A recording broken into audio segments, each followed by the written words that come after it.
샬롬. 네, 주님께서 주신 평화와 주님께서 주신 그 계시와 묵시들, 정말 주님께 그와 같이 우리를 주님의 묵시와 계시로 방향을 잡아주시고 어둠에서 비진리 가운데서 진리 가운데로 인도해 주신 주님께 영광을 돌리면서 오늘 강의를 시작하도록 할게요.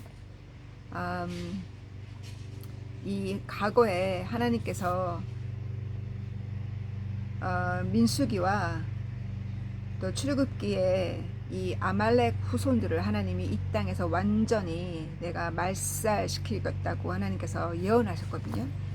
그 민수기 24장 20절에도 보면 그가 아말렉을 보았는데 하나님께서 음성이 들리기를 이 그들의 끝이 곧 올 거라고. 지금은 아말렉 족속이 이렇게 거대하지만 그들의 끝이 곧 오리라라는 그 예언을 민수기에 볼 수 있고, 그리고 출애굽기 17장에도 보면 하나님께서 모세에게 말씀하시기를 이 모든 말씀을 기록하고 이 말씀을 너의 후계자 여호수아가 그것을 묵상하고 그것을 그 말씀대로 실천하게 하라고 하시면서, 내가 이 아말렉 족속들을 완전히 블로트 아웃이면 이름을 파내겠다는 거죠. 이름을 파내겠다고 하나님이 그렇게 말씀을 선포하셨어요. 이 아말렉 족속은 민수기 24장의 말씀을 이렇게 쭉 이렇게 보면 이 에서의 후손이거든요. 에서의 손자의 이름이 아말렉이에요. 그래서 아말렉 족속 그러면 에서의 손자 이름을 따서 그의 후손들이 바로 아말렉 족속이거든요. 그래서 이 이방 선지자 발람이 민수기 24장에 하나님의 영을 받아서 하나님께서 이 아말렉 족속을 완전히 전멸하겠다고 예언한 그 말씀을 하나님이 누구에게 그 사명을 처음에 주셨냐면 사울에게 주었어요. 그러나 사울이 이 아말렉 족속을 진멸할 때 하나님이 손에 붙이셨잖아요. 하나님이 허락하셨잖아요, 전멸하도록. 그러나 완전히 전멸하지 않고 어떻게 했어요? 그 아말렉의 왕 아각이라는 왕을 그냥 포로로 잡고 그를 죽이지 않았다는 거. 그렇게 하나님의 시키시는 일을 순종하지 않았을 때 결국은 사울이 하나님의 그 기름 부음을, 결국은 그 기름 부음이 끊어지고 다윗에게 사명을 넘기셨잖아요. 사울이 순종하지 않으므로, 이 일로 인해서. 그래서 결국은 그 후손들이 계속 이스라엘을 방해하고 남아있다가 언제 가서야 완전히 남은 이 아말렉의 남은 자들까지도 완전히 사라지게 하나님이 심판하시냐면, 남유다, 솔로몬 이후로 남과 북이 나뉘어진 이후로 남유다의 그 종교개혁자 중에 히스기야 왕 당시에 이 시메온 아들들이 한 500명이 모여서 그들이 이 남아있는, 아직도 그 에서가 살았던 그 붉은 산, 남쪽에 있는 붉은 산에 남아있는 그 아말렉 족속들을 완전히 진멸시켰던 그 내용이 역대상 4장 41절 이하에 나와 있어요. 그래서 결국 하나님이 예언하셨고, 에서의 손자 되는 아말렉의 그 후손들을 하나님이 진멸하겠다고 하나님이 예언하셨고, 발람 선지자를 통해서 또 하나님이 그 명령을 사울에게 주셨고, 사울이 그 말씀을 실천하지 않았을 때 하나님은 결국은 히스기야 왕 당시에 이 일을 이루셨어요. 하나님은 예언하셨고 예언을 이루시는, 하나님은 예언을 이루시는 분이세요. 그래서 하나님께서 개인적으로 예언하시고 개인적으로 말씀하신 것과 성경의 모든 예언은 때를 따라서 꼭 이루어져요. 그래서 그 예언을 붙들고 가는 것이 바로 약속의 하나님이잖아요. 약속의 하나님을 붙들고 가는 것이 우리의 소망이에요. 또 다시 하나의 예언을 보자면 이 남과 북이 솔로몬 이후로 나뉘어졌을 때 북이스라엘의 첫 번째 왕이 제로보암이거든요. 이 제로보암이 왕이 되었을 때 이 남유다는 예루살렘에서 예배를 드리잖아요. 그래서 남유다 지파와 레위 지파는 남쪽에 있잖아요. 그러니 북쪽으로 나뉘어진 북쪽에 있는 그 예배를 드리고 싶은 자들이 예루살렘으로 갈 거 아니에요. 남유다로. 예루살렘으로 갈 때 빈손으로 안 가잖아요. 헌물을 갖고 가잖아요.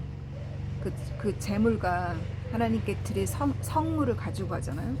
그것이 질투가 나서 제로보암이 예루살렘으로 가지 못하고 북쪽에서 자기가 만든 제단에 예배의 헌물을 가져오라고 그 하나님의 영광을 가로챈 자가 제로보암이에요. 이렇게 제로보암이 우상을 섬기도록 그 질투와 하나의 질투죠. 질투와 그 탐욕으로 남유다로 가지 못하도록, 예루살렘으로 가지 못하도록 하나님의 영광을 가로채고 베델에 제단을 쌓았어요. 그래서 우상을 자기만 섬긴 것이 아니라 북이스라엘 사람들로 하여금 우상 숭배를 하도록 죄를 짓게 만든 자가 제로보암이에요. 근데 그 제로보암에게 하나님이 누구를 보내셨어요? 제가 지난 시간에 말씀드렸던, 우리 성경책에는 이름이 안 나오지만 히브리어 다른 책에는 이름이 이도라고, 하나님의 사람 이도를 하나님이 북이스라엘로 보내셨죠. 베델에 그 북이스라엘의 왕 제로보암에게 보내서 하나님이 예언을 하게 하시잖아요. 그 예언에 보면 열왕기상 13장의 그 예언을 보면 정확하게 하나님이 이 이도를 통해서 누구를 보내서 앞으로 300년 후에 있을 일을 미리 말씀하신 그 이름이 누구냐면 조사야, 요시야 왕이에요. 내가 요시야 왕을 내가 보내서 내가 너의 뼈가 여기서 탈 거라고. 뼈를 태운다는 거는 왕의 그 무덤을 헤쳐서 뼈를 태운다는 거는 그게 하나님의 심판 아니겠어요? 그리고 뼈가 자기네들이 만든 베델에 자기네들이 만든 하나의 성전이잖아요. 그 성전에 뼈가 탄다는 것은 그건 하나님의 심판이죠. 그 더러운 것이 거기에 탄다는 것은, 그렇게 하나님 말씀하셨고, 너의 뼈 위에 그 북이스라엘의 그 거짓 선지자들의 뼈와 너의 뼈가 여기서 태워질 거라고. 누구에 의해서? 요시야 왕에 의해서. 이렇게 말씀하신 것이 이루어졌어요. 열왕기 하 23장에 보면 요시야가 성전 재건을 하고 또 남유다뿐만 아니라 북쪽까지 가서 유월절 지키러 오라고, 유월절을 성대하게 다시 회복한 자가 히스기야 왕이랑 요시야 왕이잖아요. 그래서 요시야 왕이 어디까지 가냐면 북쪽 베델까지 가서 그 베델에 무엇을 발견하냐면 그들이 우상 숭배하는 그 높은 곳에, 베델의 높은 곳에 가서 이스라엘이 지은, 제로보암이 지은 모든 죄들을 그 우상 제물들, 우상들, 그런 그 나무 같은 그런 온갖 우상 것들을 다 태웠어요. 그래서 거기서 태울 때 무엇도 태웠냐면 바로 거기서 발견된 뼈들을 태웠거든요. 근데 이 뼈들을 태울 때 이 요시야 왕이 무엇을 보았냐, 거기 조그만 이렇게 하나의 기념탑 같이 무덤이 하나 있는 거예요. 그래서 거기에 살고 있는 그 지역을 지키는 사람한테 이 모누먼트가 뭐냐고, 이 기념관이 뭐냐고, 이 무덤이 누구 거냐고. 그러니까 남쪽에서 올라온 하나님의 사람이 예언하기를, 제로보암에게 와서 예언하기를, 제로보암 너와 거짓 선지자들의 뼈가 여기서 태워질 거라고 하는 그 예언을 당신이 이루셨다고 요시아 왕에게. 그러면서 바로 이 무덤이 그 선지자의 그 이도의 무덤이라고 그렇게 얘기를 들었어요. 그러니 요시아가 그 무덤은 가만두라고 이렇게 얘기하잖아요. 그래서 이렇게 이사야도 이름을 하나님께서 이름을 주셨잖아요.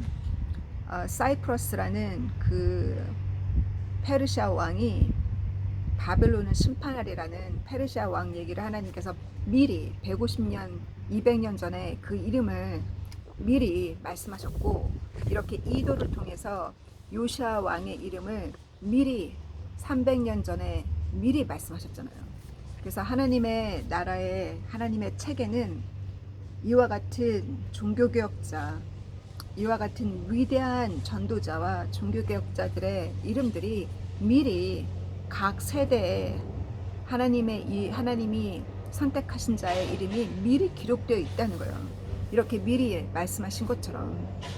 그렇다면 여러분의 이름이 과연, 나의 이름이 과연 이 세대에 하나님의 빛과 소금으로 쓰여질 이름으로 과연 기록되어 있나요? 네, 기록되어 있다면 우리의 삶은 절대로 평안하지 않아요. 왜 평안하지 않냐면 거룩해져 가는 과정, 이 땅의 것을 포기하는 과정 중에 훈련이 필요하기 때문에 결코 평안하지 않아요. 하나님께서 어떻게 우리가 거룩해지겠어요? 거룩해지는 과정 중에는 희생이 따르고, 거룩해져 가는 과정 중에는 내가 포기할 것이 있어요. 그것을 하나님께서 포기하게 하시거든요. 하나님의 이름으로 장사를 하는 교회들이 많기 때문에 그 헌금이 개인 주머니에 들어가고, 예수님의 교회인데, 예수님이 머리신데, 예수님 건데, 예수님이 불쌍히 여기는 자들에게 전달되어지지 않냐고 그 거룩한 헌물들이 목사들의 배만 채우고, 그 돈이 심지어 그 자식 때까지 유산으로 교회 사업을 물려주는 그와 같은 일들이 자행되기 때문에 하나님께서 거기서 나오라고 하는 거거든요. 거기서 그 죄에 너가 같이 혼음하지 말라고, 죄에 연관되지 말라고, 그러한 죄가 있는 곳으로부터 우리 보고 탈출하라고 하시는 거예요. 그래서 그 죄가, 그 대형교회에 죄가 있다면 거기를 주님이 탈출하게 하세요.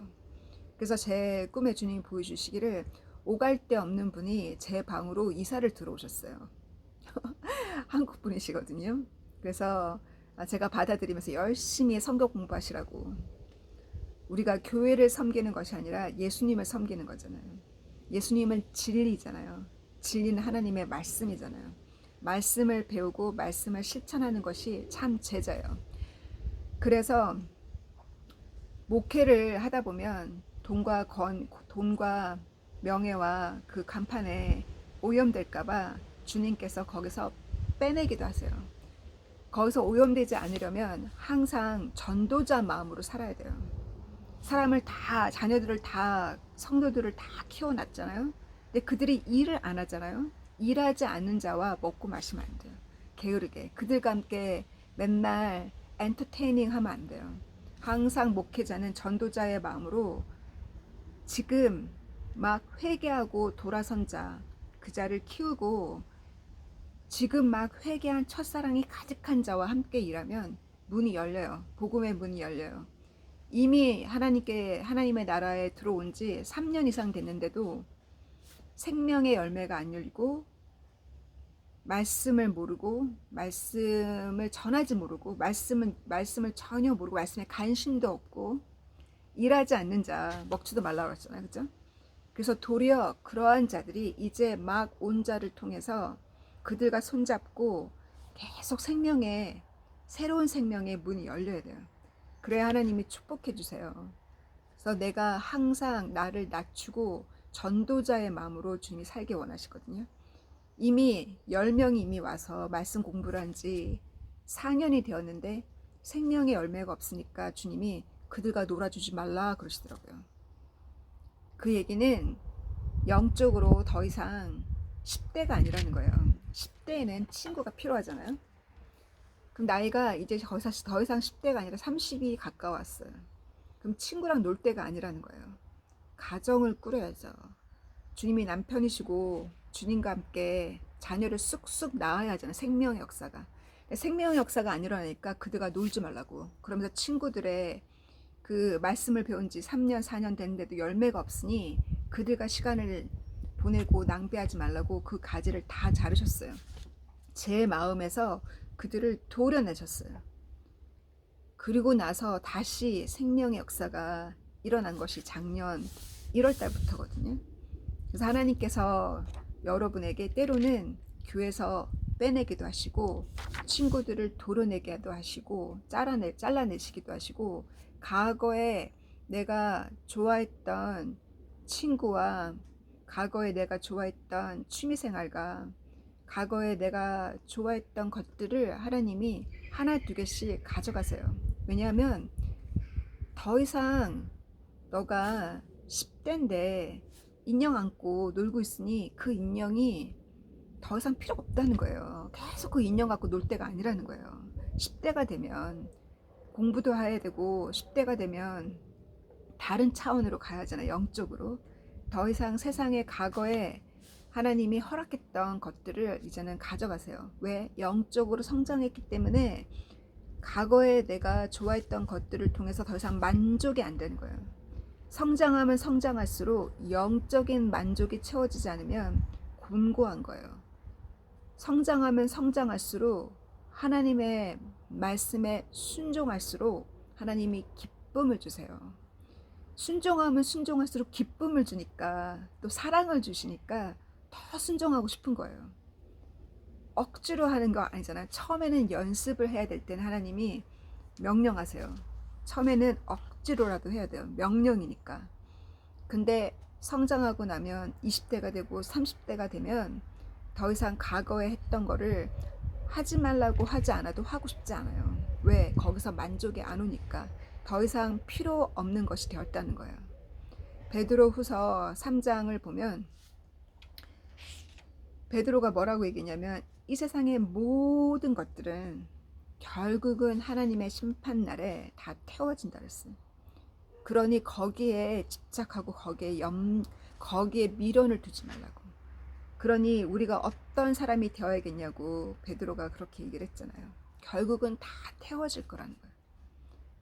태워지지 않고 남아지는 것이 무엇이겠어요? 결국 우리의 사랑, 결국 하나님의 신부, 주님의 신부만큼은, 주님의 자녀만큼은 하나님이 그 마지막 심판날을 하나님이 추수하시잖아요. 그죠? 그래서 추수하는 그날이 언제일지 모르잖아요. 그날이 내일일지 이 가을일지 그날이 언제일지 모르잖아요. 그죠? 그래서 항상 그와 같은 마음으로 이 땅으로부터 미련을 두지 말고 제가 지난 시간에 말씀 나눈 것처럼 그 어떤 미련과 그 어떤 집착은 중독은 다 우리에게 우상이라 했어요. 거기로부터 자유로워지는 것은 영이 성장하는 길밖에 없어요. 그래서 부지런히 하나님의 말씀으로 골방으로 들어가서 저를 그렇게 주님이 훈련시키셨거든요. 골방에 넣어서 저를 훈련시키시니까 제가 그 자유함을 체험했을 때 정말 과거에 저도 여러분도 좋아했던 휴가도 더 이상 어떤 그 뭐라 그러나요? 아예 뭐 갖고 싶다 이러잖아요. 뭐 하고 싶다. 뭐 하고 싶은 마음이 없는 거예요. 과거에 좋아했던 여름 휴가, 과거에 좋아했던 스포츠 구경하는 거, 특히 제가 여러분에게 얘기했나요? 제가 한 가지 딱 보는 게 있다면 7월 달에 하는 윈블던 테니스는 꼭 한번 보거든요. 그것까지도 하나님이 가져가셨어요. 그것도 보지 말라고. 처음에는 그렇게 훈련시키셨거든요. 보지 말라고. 그거를 주님이 징조를 주시니까. 그런데 이미 2년 전부터는 관심이 없는 거예요. 뭐 올림픽이 진행돼도 전혀 관심이 없는, 사람들이 그런 얘기를 해도 관심이 없는 거예요. 왜 더 이상 나에게 그것이 흥미가 아닌 거예요. 저에게 흥미가 있다면 한 생명이 어둠에서 빛으로 돌아왔을 때 그것이 가장 기쁘고 그때가 가장 만족이 와요. 그 만족. 저는 그 기도를 2019년에 했었거든요. 사마리아 여인 강의를, 첫 강의를 제가 친구들과 첫 번째 해 첫 강의를 했을 때, 요한복음이 첫 강의였거든요. 첫 번째 해 시작했던 요한복음 강의를 할 때, 요한복음 4장 강의를 할 때, 그때 그 강의 때 셋이서 엉엉 울었어요. 정말 소수, 첫 번째 세 문밖에 없었던. 왜 엉엉 울었냐면 주님께서 배고프지 않으셨잖아요. 아침 내내 아무것도 안 드시고, 이 정오 때 남들 물길러 남들 낮에 안 가잖아요. 더우니까 그 사막지대에. 왜 그때 물길러 가겠어요? 결혼을 5번이나 실패했으니 사람들 얼굴 보고 싶겠어요? 누구는 그렇게 표현한 사람도 있고, 또 누구는 그녀가 너무 인기 많아서 남자들을 다 발로 찼다고 남편들을 다 발로 찼다고, 본인이 워낙 그 기대치가 높아서 그렇게 보는 분도 계시고, 피해자다. 5번이나 실패를 했으니, 남자한테 차였으니, 다 자기 삶을 리플렉션 하는 거예요. 어떻게 그녀가 보이는지가 자기 삶이에요.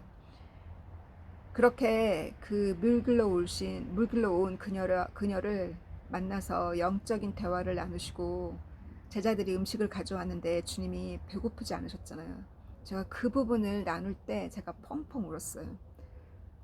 나 같은 자, 나같이 주님을 무시하고 이기적으로 살고, 나같이 주님을 배신하고 살았던 저 같은 자가 돌아왔을 때 주님이 기뻐하시고, 주님이 그로 인해서 배도 고프지 않았다는 그것이 가슴으로 느껴져서 너무나 항송해서 제가 엉엉 울었어요. 그거는 누가 가르쳐 주는 것이 아니라 주님이 저한테 그거를 가르쳐 주셨거든요. 너가 회개하고 돌아왔을 때 이런 느낌이었다고. 내가 배가 고프지 않았다고. 주님께서 그때 제자들에게 하신 말씀이, 나의 양식은 아버지의 일을 하는 것이 나의 양식이라 했잖아요. 왜? 아버지의 일을 했을 때 가장 만족이 오는 거예요. 저는 그때 주님한테 간구하기를 그 만족을 제게 달라고. 아버지의 일을 제게 할 수 있는 기회를 주시고, 아버지의 일을 할 때 주님처럼 저도 대만족을 저에게 달라고. 그래서 이 세상의 그 어떤 만족이 저를 흥분시키는 것이 아니라, 기쁨을 주는 것이 아니라, 아버지의 일만이 저를 만족시키는 유일한 만족이 되게 해달라고 제가 그때 기도를 했는데, 주님이 그 기도를 이루어 주셨잖아요.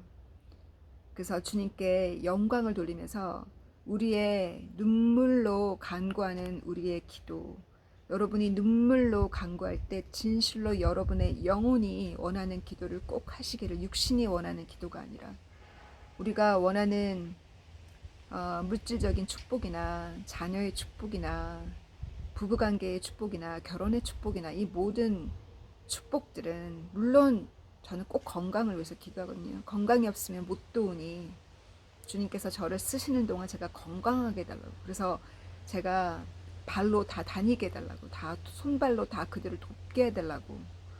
그래서 우리가 이 땅에서 필요한 것들은 주님이 주님을 만족시킬 때, 진정한 자유함을 체험할 때 주님께서 걱정 없이 주세요. 왜 주님이 걱정하시냐면, 물질의 축복을 주었다가 사랑해서 물질의 축복을 주었더니 물질에 빠지고, 사랑해서 프로모션을 시켜줬더니 프로모션에 빠지고, 사랑해서 남편을 보내줬더니 남편에게 빠지고 자녀에게 빠지고, 사랑해서 아들을 줬더니 아들에게 빠지고. 그것이 바로 타락한 인간의 그 본성이라는 거예요. 그 해 아래 새 것이 없다고. 타락한 인간의 본성은 변하지 않아요. 과거나 지금이나.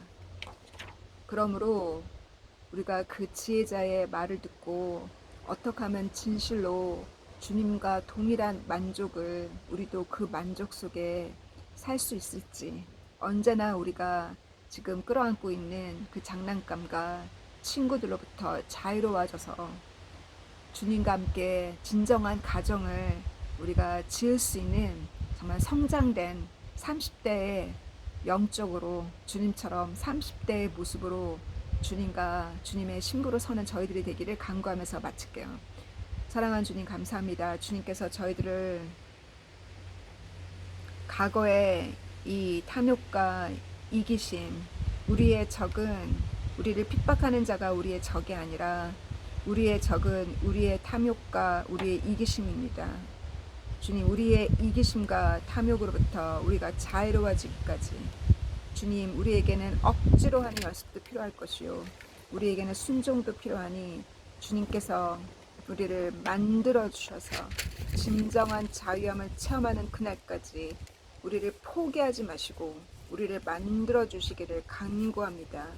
그래서 우리에게 가서 섬기라고 보내주신 장애인들, 또 가부들, 불쌍한 가난한 자들, 나보다 더 가난한 자들, 나보다 더 불쌍한 자들 가서 돕는 저희들 되게 하시고, 주님, 우리가 팔아야 될 밭이 무엇입니까?